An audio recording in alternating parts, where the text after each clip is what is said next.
Welcome viewers, nice and cold here this morning in Gosford on the Central Coast, New South Wales, Australia. I'll be block laying today, so I'm going to do a video at work with the GoPro.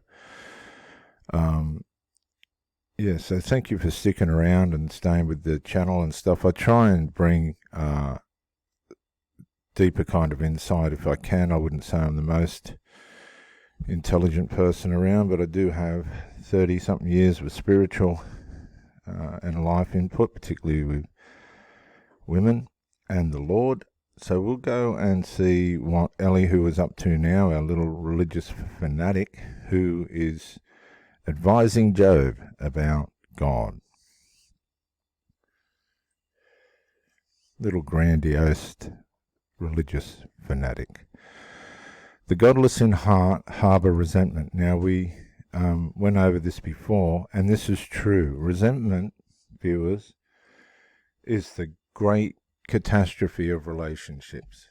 If something's going to take out a relationship, it's going to be resentment, because resentment's based on unresolved. Resentment's the great indicator that things haven't been resolved in the heart and mind, and it's actually a good thermometer. It's a good scale on your ability to resolve, because resentment shows to us that there's things that we need to resolve.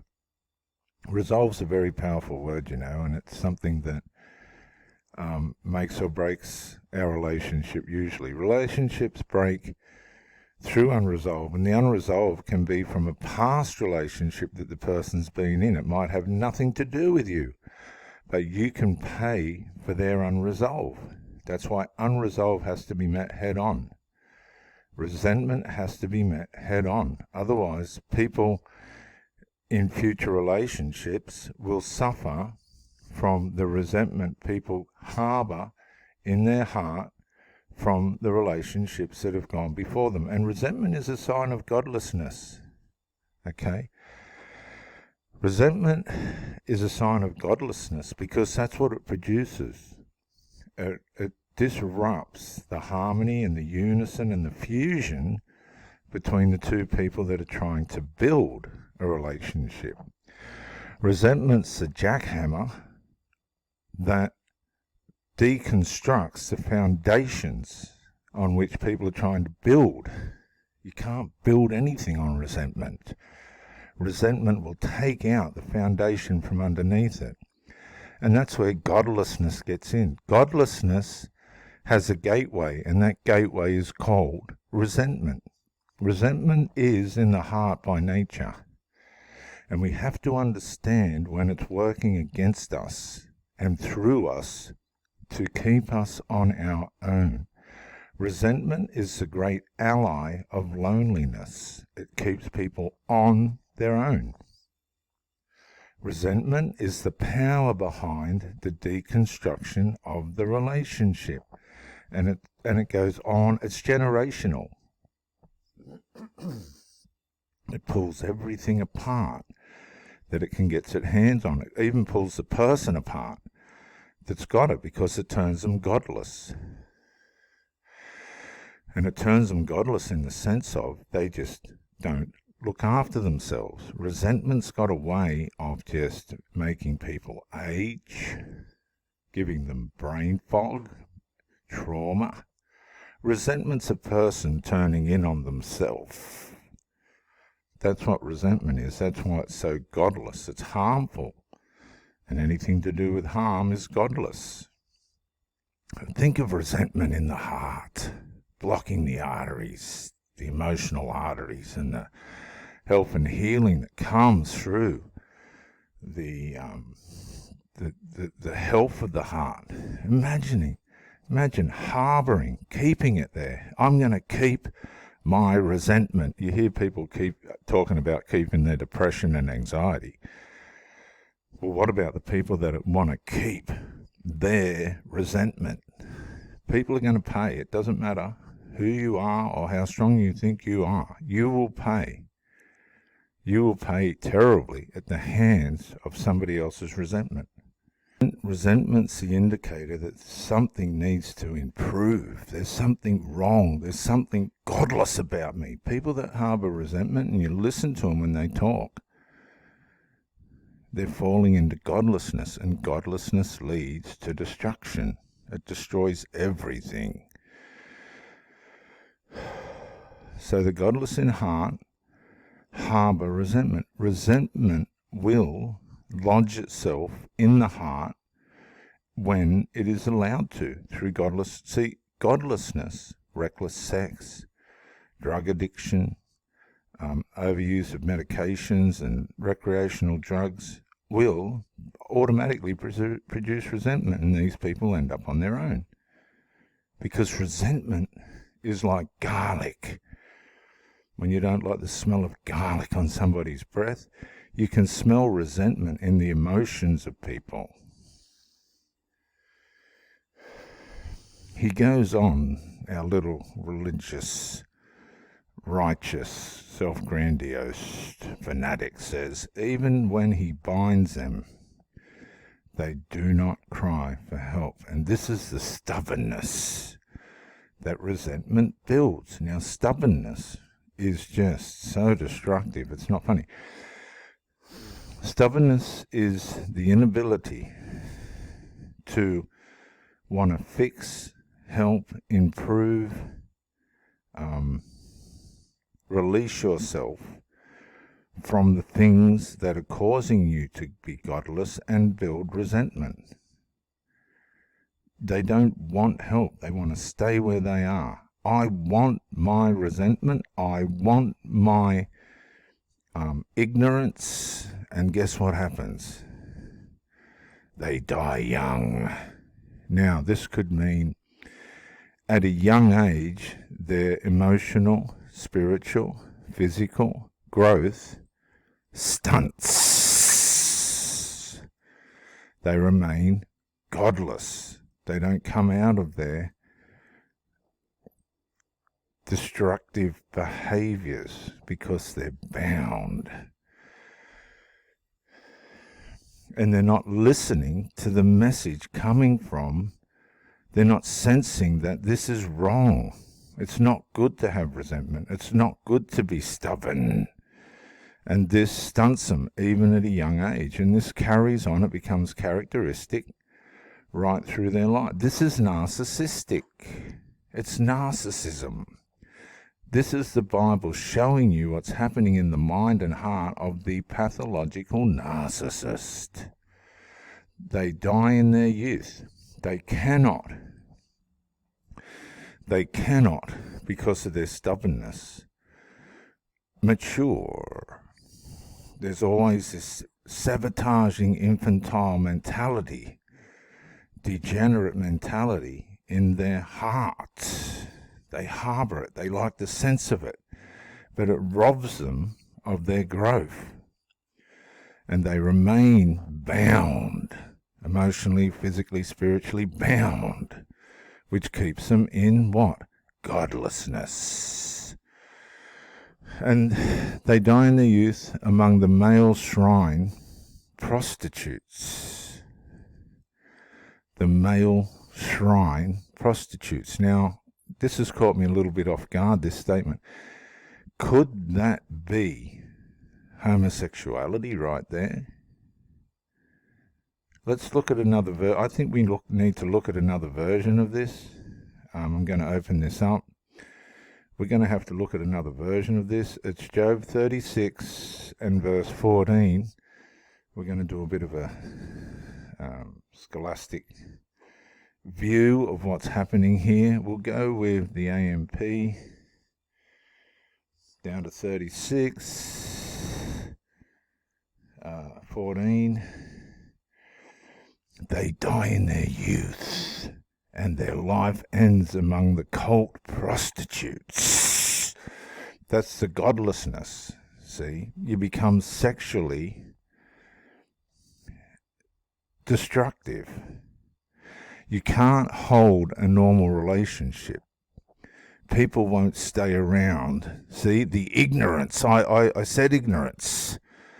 and they will not hang around these people that don't want help.